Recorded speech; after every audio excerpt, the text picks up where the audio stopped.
Been told that emergency teams in Azerbaijan are actively involved in Aktau, and they're offering psychological support and medical aid, of course, as the rescue operation continues after the tragic plane crash. I want to bring back Major Sudhakarji. Sudhakarji, it's very rare, sir, in a plane crash for there to be survivors. And in this particular crash, there are 29 survivors at least. It's expected that possibly the number could go up, but we're not sure of that. How crucial could be the testimonies then of the survivors in really piecing together what has happened? Deepika, very interesting question you have raised. I must compliment you for that.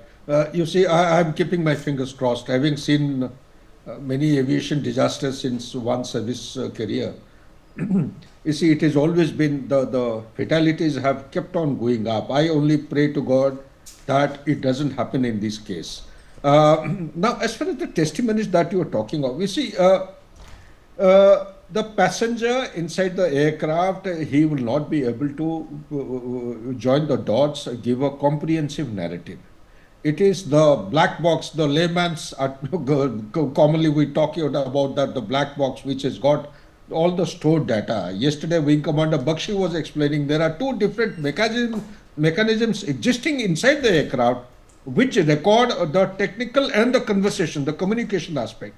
All these details and the track recorder, of course, the data have to be taken into consideration. Like Augustine has brought out, we'll be very happy and lucky to have the final investigation report coming out in a year's time. There are aviation disasters which have taken more than 1 year, 2 years. Look at General Bipin Rawat's helicopter. It has taken so much time.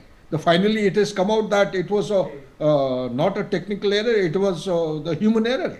So, therefore, to come to a pinpointed outcome of the result will be too premature at the moment. Let's keep our mind open and let's pray to God that more number of people survive from this kind of a disaster which has taken place.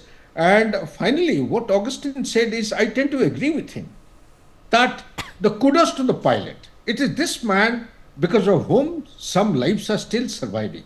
He has made an all-out effort. You can write his personality card out of this. He has made a very serious endeavor to land at Grozny. He has thereafter tried to navigate through very dense fog. He had disappeared from the radar, yet he has tried to, maneuver and navigate and come back to the screen, the radar screen. He's got out of the electromagnetic, that spoofing wala zone, and now he's tried to land. It is a remarkable, I think, if we have to compliment anyone, it is this pilot who needs to be complimented and given kudos. As always, the pilots, they always take the blame, as also people forget to compliment them when people survive in such kind of disasters. Last but not the least, is that if the aircraft could not land at Grozny, this is just a speculative theory.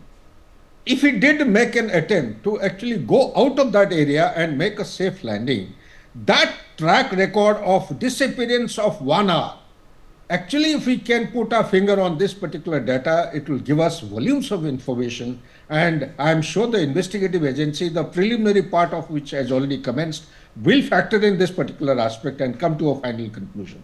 Thank you so much, Devika. Back to you. Absolutely. I thank both of our guests for joining us on the broadcast to take us to their very important perspective. For more such videos, subscribe to the NewsX YouTube channel, hit the bell icon.